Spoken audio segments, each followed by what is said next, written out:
ওং হ্রিং হ্রং নীলকণ্ঠায় ভগবতে রুদ্রায় নমঃ শিবায়। আমি জ্যোতিষী শ্রী শীতল কুমার। আজকের বিষয় মীন রাশিফল ফেব্রুয়ারি 2025। তো আজকের বিষয় শুরু করার আগে আমি আবার আপনাদের মনে করে দিতে চাই, আমার বিষয়গুলো বা ভিডিওগুলো সুন্দরভাবে আপডেট পাওয়ার জন্য অবশ্যই সাবস্ক্রাইব করে দেবেন এবং ভালো লাগলে লাইক ও শেয়ার করে দেবেন। তো আজকের বিষয় মীন রাশিফল ফেব্রুয়ারি 2025। তো সবার প্রথমে আমরা মীন রাশির জাতক বা জাতিকাদের শরীর স্বাস্থ্য নিয়ে আলোচনা করব।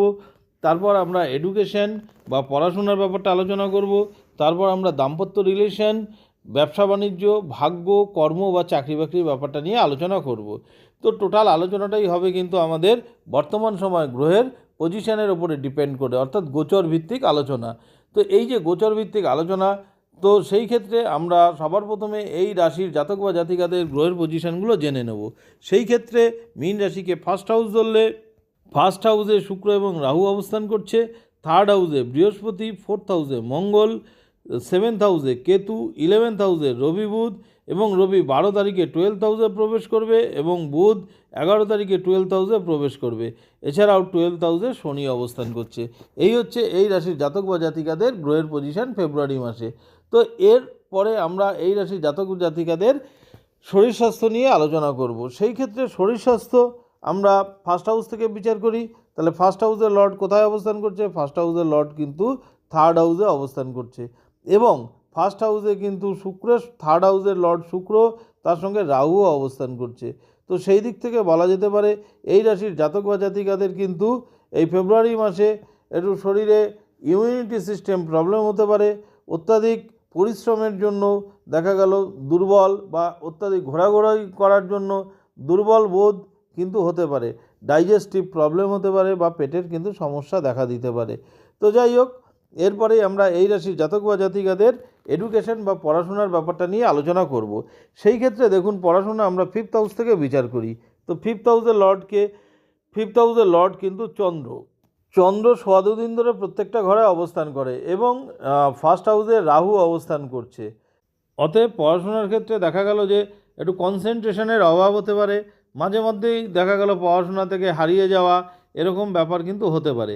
কিন্তু নাইন্থ হাউসের লর্ড মঙ্গল, সেই মঙ্গল কিন্তু ফোর্থ হাউসে অবস্থান করছে। তো যেহেতু মঙ্গল শুভভাবে কেন্দ্রে অবস্থান করছে, তো এবং শুক্র উচ্চ হয়ে লগ্নে অবস্থান, অর্থাৎ রাশি লগ্ন যেটা মীন রাশিতে অবস্থান করছে। তো সেই দিক থেকে বলা যায় পড়াশোনা আপনার কিন্তু হবে, অর্থাৎ যতই কনসেন্ট্রেশনের ব্রেক হোক, তবুও আপনি কিন্তু আবার মনোযোগের সহিত পড়াশোনা করতে পারবেন, বা কোনো এক্সাম থাকলে আশা করা যায় সেই এক্সামের ক্ষেত্রেও সফলতা কিন্তু আপনি পেতে পারেন। কোথাও অ্যাডমিশনের ব্যাপার থাকলেও সেগুলো কিন্তু হতে পারে। তবে দু একটা দিন মাঝে মধ্যে কিন্তু একটু কনসেন্ট্রেশনের অভাব কিন্তু হতে পারে। এরপর আমরা এই রাশির জাতক বা জাতিকাদের প্রেম প্রণয় সম্পর্ক নিয়ে আলোচনা করব। সেই ক্ষেত্রেও প্রেম প্রণয় দেখুন আমরা ফিফথ হাউস থেকে বিচার করি। তাহলে ফিফথ হাউসের লর্ড কিন্তু চন্দ্র।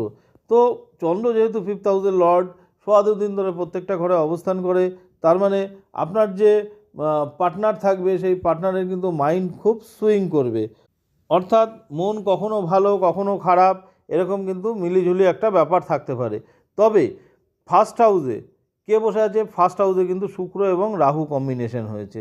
তো শুক্র এবং রাহু যখন কম্বিনেশন হয় ফার্স্ট হাউসে, তখন মনের মধ্যে কিন্তু আপনার একটা আনন্দের ব্যাপার থাকবে, মনের মধ্যে একটা আকর্ষণের একটা ব্যাপার থাকবে। তো সেই কারণে আপনার যে অপোজিট পার্টনার, সেই অপোজিট পার্টনারের সঙ্গে কিন্তু আবার অ্যাডজাস্টও হবে। অর্থাৎ প্রেমের দিক থেকেও বলা যেতে পারে যে মোটামুটি কিন্তু ভালো রেজাল্ট কিন্তু আপনি পেতে পারেন। অর্থাৎ প্রায় ধরুন 70-80% কিন্তু ভালো রেজাল্ট দেখা যাচ্ছে। আবার অনেক সময় আপনার যে অপোজিট পার্টনারের থেকে কিন্তু আপনি একটু অতিরিক্তও কিন্তু আশা করতে পারেন। তো যাই হোক, এরপরেই আমরা এই রাশির জাতক বা জাতিকাদের দাম্পত্য রিলেশন নিয়ে আলোচনা করব। সেই ক্ষেত্রে দাম্পত্য রিলেশন আমরা সেভেন্থ হাউস থেকে বিচার করি। সেভেন্থ হাউসের লর্ড বুধ কিন্তু 11th হাউসে অবস্থান করছে, এবং 11 তারিখের আগে পর্যন্ত এখানে থাকবে। তো সেই দিক থেকে বলা যেতে পারে যে দাম্পত্য রিলেশন কিন্তু আপনার 11 তারিখ পর্যন্ত যথেষ্ট ভালো থাকবে। একে অপরের সাথে আন্ডারস্ট্যান্ডিং, বন্ডিং ভালো হবে। তো ওভারঅল কোনো সমস্যা থাকবে না। তার সঙ্গে ফার্স্ট হাউসে যেহেতু শুক্র রাহু কম্বিনেশন রয়েছে, আপনাদের মধ্যে কিন্তু রোমান্টিকতাও বজায় থাকবে। তবে বুধ কিন্তু 11 তারিখে প্রবেশ করছে 12th হাউসে। দ্বাদশ ঘরে অর্থাৎ ব্যয়ের ঘরে যখন 12th হাউসে প্রবেশ করবে তখন কিন্তু কোনো না কোনো কারণে ছোটোখাটো ব্যাপারে একটু মনোমালিন্য হতে পারে, অথবা কন্ট্রোভার্সি হতে পারে, তর্ক বিতর্ক হতে পারে, একটু রাগারাগি হতে পারে। আবার অথবা এটা না হলেও দেখা গেল যে আপনার যে অপোজিট পার্টনার তার কিন্তু একটু হেলথ প্রবলেম হতে পারে, একটু শারীরিক সমস্যা দেখা দিতে পারে। তো এই ধরনের প্রবলেম কিন্তু হতে পারে। তাছাড়া 11 তারিখের আগে পর্যন্ত কিন্তু দারুণ সম্পর্ক থাকবে। তো এরপরে আমরা এই রাশির জাতক বা জাতিকাদের ভাগ্যের ব্যাপারটা নিয়ে আলোচনা করব। সেই ক্ষেত্রে ভাগ্য দেখুন, ভাগ্যকারক গ্রহকে ভাগ্য আমরা 9th হাউস থেকে বিচার করি। তাহলে 9th হাউসের লর্ডকে, 9th হাউসের লর্ড কিন্তু মঙ্গল। সেই মঙ্গল কোথায় বসে আছে? সেই মঙ্গল কিন্তু চতুর্থে বসে আছে, অর্থাৎ কেন্দ্রে বসে আছে। তো কেন্দ্রে মঙ্গল বসে আছে এবং এই মঙ্গল কিন্তু যেমন 9th হাউসের লর্ড তেমন 2nd হাউসের লর্ড।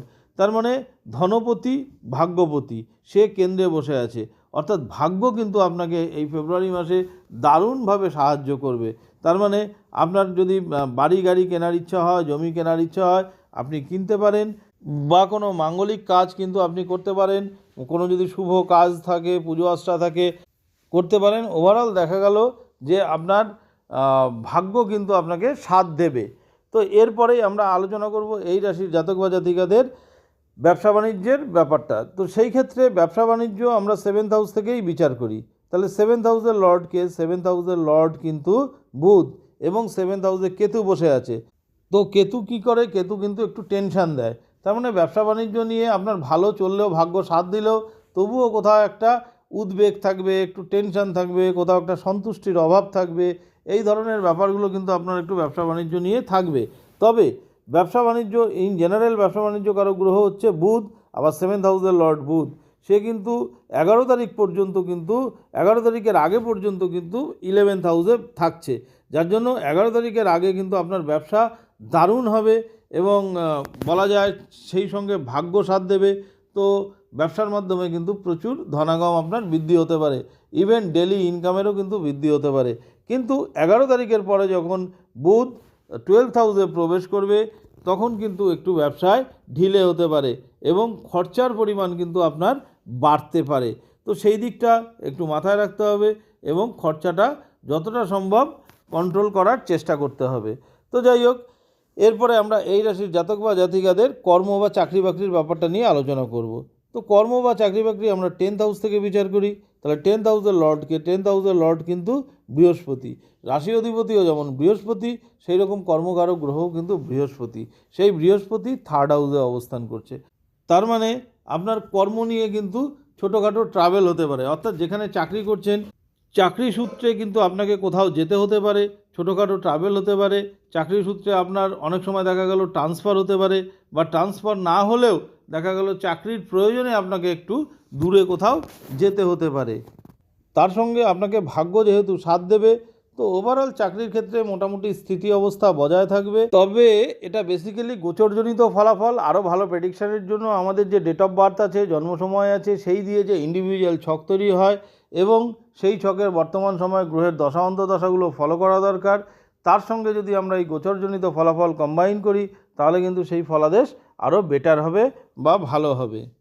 তো আপনারা কিন্তু দেবগুরু বৃহস্পতির বীজ মন্ত্র জপ করতে পারেন, হনুমান চল্লিশা পাঠ করতে পারেন, তাহলে কিন্তু আরও ভালো ফল আপনারা পাবেন। তো যাই হোক, আমি আগেও বলেছি, আবারও বলছি, আমার বিষয়গুলো বা ভিডিওগুলো সুন্দরভাবে আপডেট পাওয়ার জন্য অবশ্যই সাবস্ক্রাইব করে দেবেন এবং ভালো লাগলে লাইক ও শেয়ার করে দেবেন। আবার আগামী দিনে নতুন ভিডিও নিয়ে আপনাদের সামনে উপস্থিত হব। ধন্যবাদ।